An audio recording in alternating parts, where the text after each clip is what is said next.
કેમ છો વિદ્યાર્થી મિત્રો? હું હાર્દિક જોશી આપ સર્વેનું એચજે એજ્યુકેશન વર્લ્ડમાં સ્વાગત કરું છું. વિદ્યાર્થી મિત્રો, આજના લેક્ચરની અંદર આપણે ધોરણ 9 ગણિત પ્રકરણ 1 સંખ્યા પદ્ધતિની અંદર સંખ્યા પરિચય છે એ મેળવવો છે. બરોબર છે. ટાટ સેકન્ડરી મેન્સની પ્રિપેરેશન કરતા વિદ્યાર્થીઓ તેમજ ધોરણ 9 ની અંદર અભ્યાસ કરતા વિદ્યાર્થીઓ માટે ખૂબ જ અગત્યનો લેક્ચર બની રહેવાનો છે. તો આજે શરૂ કરીએ છીએ ગણિત ચેપ્ટર 1 સંખ્યા પદ્ધતિ. હવે સંખ્યા પદ્ધતિની અંદર આજનો ટોપિક છે આપણો સંખ્યા પરિચય. સંખ્યા જ્ઞાન આપણે આજે મેળવવું છે. બરાબર છે વિદ્યાર્થી મિત્રો? તો સૌપ્રથમ આજની એક સંખ્યાનો પરિચય મેળવીએ તો એ સંખ્યા છે પ્રાકૃતિક સંખ્યા. ફર્સ્ટ પરિચય મેળવવો છે આપણે પ્રાકૃતિક સંખ્યા. પ્રાકૃતિક સંખ્યા. પ્રાકૃતિક સંખ્યાને નેચરલ નંબર તરીકે ઓળખવામાં આવે છે, તેથી તેમની સાઇન આપણે n તરીકે લઈએ છીએ. બરોબર છે. આમની અંદર કોનો સમાવેશ થાય છે? તો કે એમની અંદર આપણે સમાવેશ કરી શકીએ છીએ 1 2 3 4 આમ અનંત સુધી છે આ સંખ્યાનો સમાવેશ થાય છે. બરોબર છે વિદ્યાર્થી મિત્રો? આમની અંદર શું યાદ રાખવાનું છે? તો કે આમાં પ્રાકૃતિક સંખ્યામાં શૂન્યનો સમાવેશ થતો નથી. પ્રાકૃતિક સંખ્યામાં શૂન્યનો સમાવેશ થતો નથી. શૂન્યનો સમાવેશ થતો નથી. સમાવેશ થતો નથી. બરોબર છે. ત્યારબાદ શું યાદ રાખવાનું છે? તમામ ધન સંખ્યા આવે છે. તમામ ધન સંખ્યાનો સમાવેશ થાય છે. સમાવેશ થાય છે. બરોબર છે મિત્રો? આ બાબત થઈ પ્રાકૃતિક સંખ્યા. હવે આપણે પરિચય મેળવવો છે પૂર્ણ સંખ્યાનો. એક વખત આપ જોઈ શકો છો. હવે શીખીએ છીએ પૂર્ણ સંખ્યા. બરોબર છે?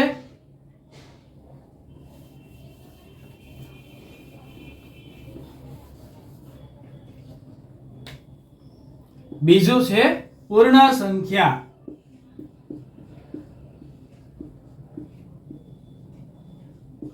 પૂર્ણ સંખ્યાને વોલ નંબર તરીકે ઓળખવામાં આવે છે. કોના તરીકે? વોલ નંબર તરીકે ઓળખવામાં આવે છે. તેથી તેના માટે આપણે W નો ઉપયોગ કરીએ છીએ. આમની અંદર કોનો સમાવેશ થાય છે? તો કે ભાઈ W બરાબર તેનો ગણ લખીએ છીએ આપણે 0 થી શરૂ થશે. ક્યાંથી શરૂ થશે? 0 થી. 1 2 3 4 5 આમ અનંત સુધી છે આ સંખ્યા છે જતી હોય છે. એનો કોઈ અંત છે નહીં. આમની અંદર ખાસ યાદ રાખવાનું છે ક્યાંથી શરૂ થઈ? શૂન્યથી શરૂઆત થાય છે. બરોબર છે? આમાં પણ યાદ રાખીશું તમામ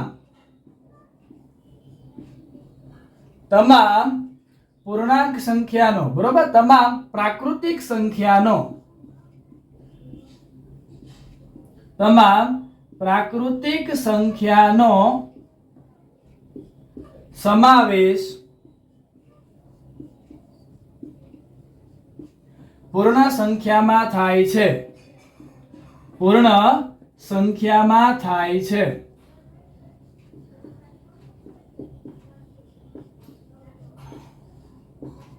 બરોબર છે? આમાં શૂન્ય થી શરૂ થાય છે. સૌથી નાનામાં નાની પૂર્ણ સંખ્યા શૂન્ય છે. સૌથી નાની પૂર્ણ સંખ્યા શૂન્ય છે.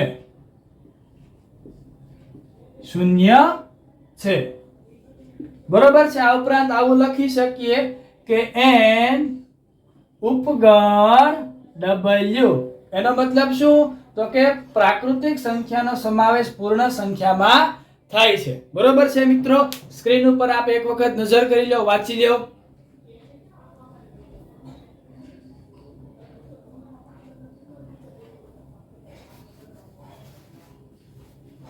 બરોબર છે, વંચાઈ ગયો. હવે આપણે આગળની સંખ્યા ઉપર જઈએ છીએ. બરોબર છે, પૂર્ણ સંખ્યા પછી આપણે શીખવાની છે પૂર્ણાંક સંખ્યા.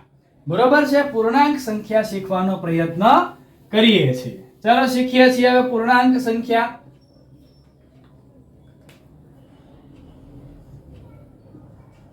પૂર્ણાંક સંખ્યા. ભાઈ, પૂર્ણાંક સંખ્યા માટે એક બાબત તો યાદ રાખવી પડે કે આ પૂર્ણાંક સંખ્યા છે ને, એના માટે ઝેડ શબ્દનો પ્રયોગ થાય છે. આ ઝેડ શબ્દ ક્યાંથી આવ્યો? ખરેખર પૂર્ણાંક સંખ્યા માટે તો ઇનિશિયલ ઉપયોગ છે. બરોબર, તો પૂર્ણાંક સંખ્યા માટે પૂર્ણાંક સંખ્યાને યાદ રાખજો ખાસ. પૂર્ણાંક સંખ્યા છે ને, એને જર્મન શબ્દ છે. કયો છે? જર્મન ભાષામાં.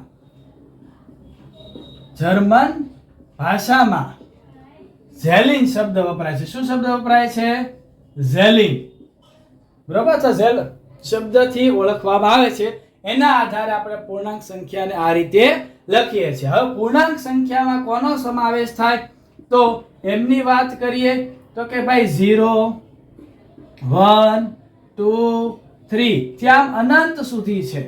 જ્યારે આ તરફ -1, -2 આમ માઇનસમાં પણ આગળ ને આગળ અનંત સુધી છે એ વિસ્તરેલી છે. ખાસ યાદ રાખવાનું છે બરોબર મિત્રો કે સૌથી નાની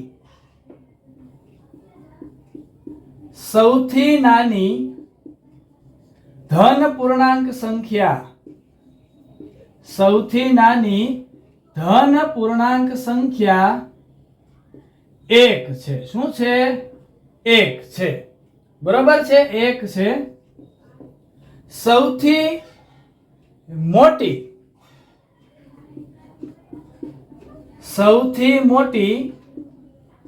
ઋણ પૂર્ણાંક સંખ્યા, ભૂલ પડી શકે તેવી બાબત છે, ઋણ પૂર્ણાંક સંખ્યા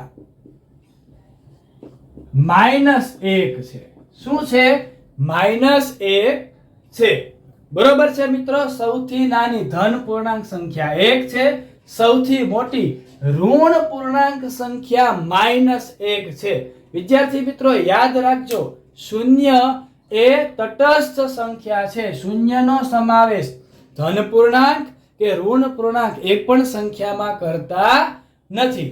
બરોબર છે, આ બાબતને આપણે ખાસ ધ્યાનમાં રાખવાની છે કે શૂન્યનો સમાવેશ આપણે એક પણ માં કરતા નથી. બરોબર છે, કારણ તો કે તટસ્થ સંખ્યા છે, નથી ધનમાં આવતી કે નથી ઋણમાં આવતી. ત્યારબાદ એમના વિશે થોડીક વધારે માહિતી મેળવીએ તો કે મિત્રો યાદ રાખજો કે પ્રાકૃતિક સંખ્યા, યાદ રાખજો પ્રાકૃતિક સંખ્યા, બરોબર છે, ત્યારબાદ પૂર્ણ સંખ્યા, ત્યારબાદ પૂર્ણાંક સંખ્યા. બરોબર, આમાં ખાસ યાદ રાખજો દરેક પ્રાકૃતિક સંખ્યાનો સમાવેશ પૂર્ણ સંખ્યામાં થાય છે. દરેક પૂર્ણ સંખ્યાનો સમાવેશ પૂર્ણાંક સંખ્યામાં થાય છે. જેમ જેમ આપણે આગળ વધતા જઈએ તેમ તેમ દરેક સંખ્યા એકબીજીને સમાવતી જાય છે. બરોબર છે, આ બાબતને ખાસ આપણે ધ્યાનમાં રાખવાની છે. ત્યારબાદ હવે આપણે આગળની સંખ્યા શીખવા તરફ આગળ વધીએ તો એ સંખ્યા છે સમમેય સંખ્યા. બરોબર છે, સમમેય સંખ્યાનો અભ્યાસ આપણે કરીએ છીએ. બરોબર, શીખીએ છીએ સમમેય સંખ્યા. સમમેય સંખ્યા, સમમેય સંખ્યાને q વડે દર્શાવવામાં આવે છે. બરોબર છે, સમમેય સંખ્યા એટલે શું? તો કે જે સંખ્યાને p ના છેદમાં q સ્વરૂપે દર્શાવી શકાય, p ના છેદમાં q સ્વરૂપે દર્શાવી શકાય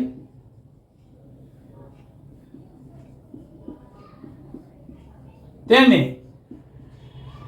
સમમેય સંખ્યા કહે છે. તેને સમમેય સંખ્યા કહે છે. મિત્રો આના વિશે આપણે ખૂબ ઊંડાણપૂર્વક પણ અભ્યાસ કરવાનો છે, પણ હાલ પૂરતું યાદ રાખશું p ના છેદમાં q સ્વરૂપે દર્શાવી શકાય તેને સમય સંખ્યા તરીકે ઓળખવામાં આવે છે. બરોબર છે. ત્યારબાદ વાત કરીએ તો કે ભાઈ પૂર્ણ સંખ્યા, પ્રાકૃતિક સંખ્યા, પૂર્ણાંક સંખ્યા આ બધાનો સમાવેશ આમાં થશે. બરોબર છે. આમાં એક બાબતને યાદ રાખવાની છે, q ક્યારેય 0 હોતું નથી. બીજી વસ્તુ યાદ રાખવાનું છે, બે સમય સંખ્યા વચ્ચે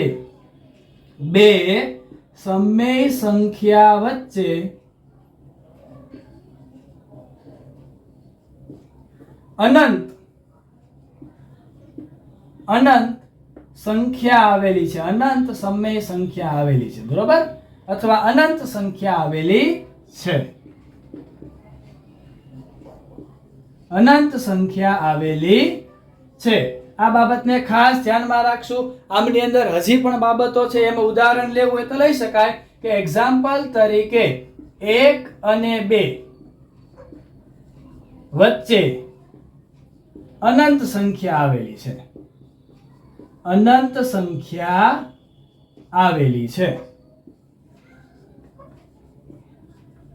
અનંત સંખ્યા આવેલી છે. જોઈ શકો છો આપ સ્ક્રીન પર. બરોબર છે. અનંત સંખ્યાઓ છે એ આવેલી જોવા મળે છે. બરોબર છે. આપ એક વખત સમય સંખ્યા છે એ બોર્ડ ઉપર નજર કરી લો. ચાલો ફટાફટ નજર કરી લો એટલે આપણે સંખ્યા જ્ઞાનની અંદર સમય સંખ્યા વિશે હજી થોડી ઊંડાણપૂર્વક અભ્યાસ કરીએ. બરોબર છે મિત્રો. આપે જોઈ લીધું હશે કે ભાઈ સમય સંખ્યા છે એના વિશે આટલી માહિતી મેળવી. હવે એમાં સૌથી અગત્યની બાબત છે એનો અભ્યાસ આપણે કરીએ છીએ. બરોબર છે. સમય સંખ્યા વિશે આપણે થોડીક હજી માહિતી મેળવીએ તો કે ભાઈ સમય સંખ્યામાં બરોબર છે પ્રાકૃતિક સંખ્યા, પૂર્ણ સંખ્યા, પૂર્ણાંક સંખ્યા,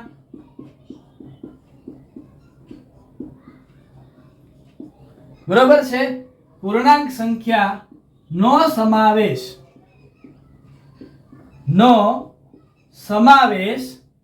સમય સંખ્યામાં થાય છે, સમય સંખ્યામાં થાય છે.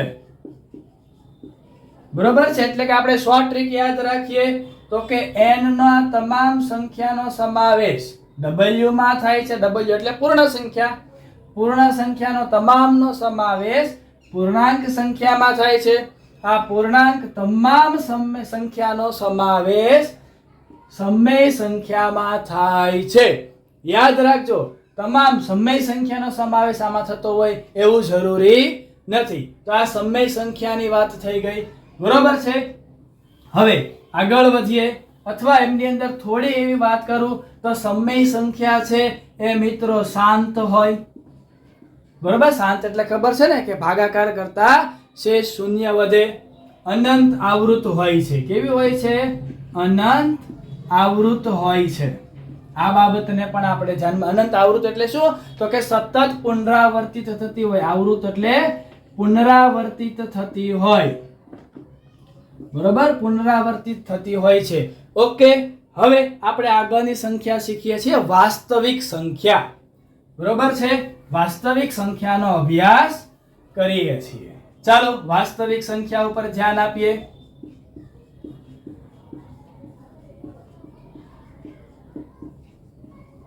વાસ્તવિક સંખ્યા બહુ મસ્ત મજાની સંખ્યા જેને અંગ્રેજીમાં રિયલ નંબર તરીકે ઓળખવામાં આવે છે.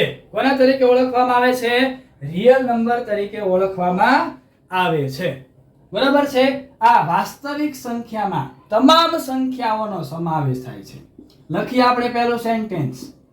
તમામ સંખ્યાનો સમાવેશ, તમામ સંખ્યાનો સમાવેશ વાસ્તવિક સંખ્યામાં થાય છે. તમને આવડતી તમામ સંખ્યા આમની અંદર છે એ સમાવેશ પામી જાય. તમામ સંખ્યાનો સમાવેશ વાસ્તવિક સંખ્યામાં થાય છે. બરોબર છે. અસમય, સમય, અસમય,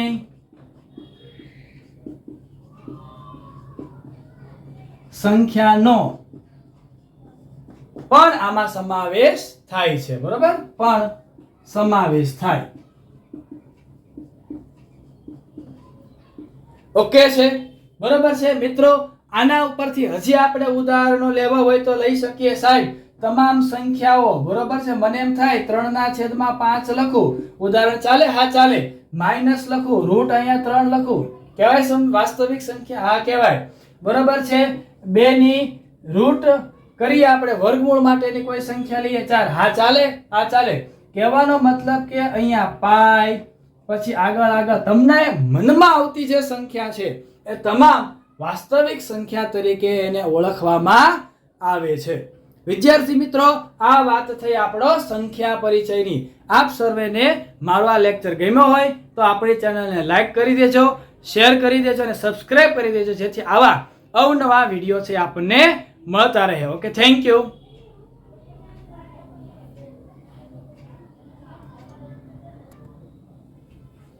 મિત્રો એક બાબત જણાવવાની રહી ગઈ. બરોબર છે. શું?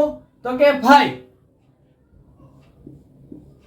પ્રાકૃતિક સંખ્યા નો સમાવેશ પૂર્ણ સંખ્યામાં થાય છે, પૂર્ણ સંખ્યાનો સમાવેશ પૂર્ણાંક સંખ્યામાં થાય છે, આ પૂર્ણાંક સંખ્યાનો સમાવેશ સમય સંખ્યામાં થાય છે, અને તમામ સમય સંખ્યાનો સમાવેશ રિયલ નંબરમાં થાય છે. મિત્રો એક શોર્ટ ટ્રીક આપું ગવર્મેન્ટની તૈયારી કરતા માટે. જો આ તરફ આગળ વધીએ ને તો દરેક વખતે તમારા વિધાનો સાચા છે. શું છે? વિધાનો સાચા છે. પરંતુ જો આ તરફ ચાલે કે ભાઈ વાસ્તવિક સંખ્યાનો સમાવેશ સમયમાં થાય છે તો વિધાન કેવું છે? ખોટું છે. આ તરફ જો આપણી ગાડી ચાલે તો કેવા પડશું? ખોટું કહેવાશે. બરોબર છે. એમ કે ભાઈ કોઈ સમય સંખ્યાનો સમાવેશ પૂર્ણાંક સંખ્યામાં થાય છે તો ન પણ થતો હોય. બરોબર, એટલે આ બાબતે ખાસ કહેવાની રહી ગઈ હતી, તો આ બાબતને પણ ખાસ આપ ધ્યાનમાં રાખજો. Okay, thank you.